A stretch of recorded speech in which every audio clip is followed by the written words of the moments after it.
Good morning all. Today we are going to discuss some important points of chapter States of Matter. So the first point is types of intermolecular forces. The intermolecular forces are London forces, dipole-dipole forces, dipole-induced dipole forces, and fourth is hydrogen bonding. On this topic, most of the time you will get the theoretical question. Next point is STP. Now standard temperature pressure condition is temperature should be 0 degree C, that is 273 Kelvin, and pressure should be 1 bar. Next is gas laws. First gas law is Boyle's law. As you all know, Boyle's law gives the relationship between volume and pressure at constant temperature, and it said that volume is inversely proportional to the pressure at constant temperature, which means that P1 V1 is equals to P2 V2 at constant temperature. Next is Charles law. Charles law gives the relationship between volume and temperature at constant pressure, which means that V1 upon T1 is equals to V2 upon T2, where pressure is constant. Now, let's discuss what do you mean by absolute zero temperature. Absolute zero temperature is a hypothetical temperature of 273 degrees C, at which a gas is supposed to have a zero volume. A gas is supposed to have a zero volume. Next law is Gay-Lussac law. Gay-Lussac law gives a relationship between pressure and temperature at constant volume. And it says that pressure is directly proportional to the temperature at constant volume, which means that P1 upon T1 is equals to P2 upon T2 at constant volume. Next law is Avogadro's law. Avogadro law gives a relationship between volume and number of moles at constant pressure and temperature.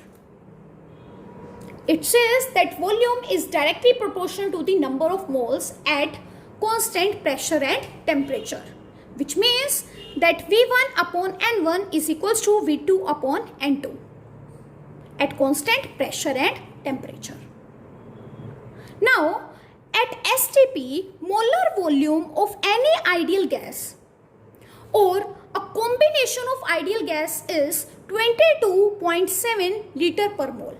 Means at STP, 1 mole of any gas will going to occupy 22.7 liter volume. This you already know. Next is ideal gas equation. Ideal gas equation is PV is equals to nRT, where P is pressure, V is volume, N is number of moles, R is universal gas constant whose value is 0.0821 liter atm per mole per Kelvin or 8.314 joule per mole per Kelvin, and T is temperature in Kelvin. Now, as you know, number of moles are given mass upon molar mass. Now, let's bring this V to this side. Then it will be Pm is equals to M upon V RT. Mass upon volume is density. So, with this, we can calculate the molar mass of an gas. That is, Pm is equals to dRT, where M is the molar mass and D is the density. R is the universal gas constant, T is the temperature in Kelvin, and P is the pressure. Next is Dalton's law of partial pressure. Dalton's law of partial pressure states that the total pressure exerted by the mixture of a non-reactive gases is equals to the sum of the partial pressure of individual gas. Now as we know, P1, that is partial pressure of gas 1 upon total pressure, is equals to the mole fraction of gas 1. Like this, partial pressure of gas 2 upon total pressure is equals to the mole fraction of gas 2. Partial pressure of gas 3 upon total pressure is equals to the mole fraction of gas 3. So, with this formula, we can easily find the partial pressure of any gas. Partial pressure of any gas will be equals to the mole fraction of that gas into total pressure. Next is real gases. As you know, at high pressure and low temperature, gases no longer behave ideally. So, this equation, that is PV is equals to nRT, is converted into P plus AN square upon V square, V minus NB is equals to nRT.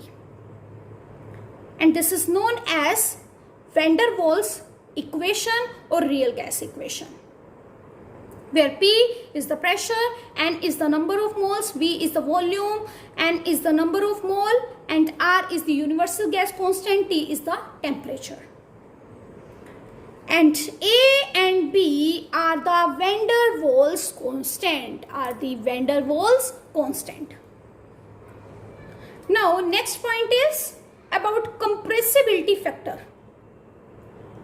Compressibility factor is represented by Z, and it is equals to PV upon nRT. For an ideal gas, the compressibility factor is equals to 1. And at high pressure, the compressibility factor is equals to 1 plus PV upon RT. And at low pressure, the compressibility factor is equals to 1 minus A upon RTV. As we have already discussed the derivation of these 2 points. And the derivation of these 2 points are most important according to the competition point of view. Next is critical temperature. Critical temperature is the temperature above which no gas can be liquefied. Now, if we will draw the graph between compressibility factor and pressure, for different gases, it will give a graph like this. At this point, Z is equals to 1. And if Z is equals to 1 for any gas, then it is an ideal gas. Here, you can see there is a deviation in the graph from the ideal behavior, which means more is the force of attraction, more down will be the graph. Means Z is less than 1. For He and H2, as you all know, the intermolecular force of attraction between them is very small due to the small size, and that is why they are behaving as an ideal gas. So I hope you have understood these important points, and these points will going to help you in solving the numericals. So that's all for today. Have a nice day ahead.